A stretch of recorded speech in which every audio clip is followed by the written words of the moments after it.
together here off Leash Canine Training. You're about to meet Leo. He is a 15-month-old golden doodle who will be joining us for a 2-week board and train program.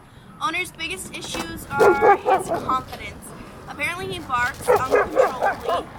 He pulls really bad on a leash, and once he's scared on a walk, he'll just refuse to walk.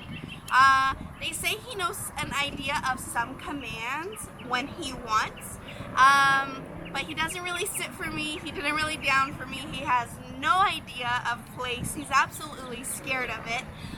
But we're going to work on his obedience and use that foundation to build some confidence, hopefully. Let's see what we can do in just 14 days. Stay tuned to see his progress.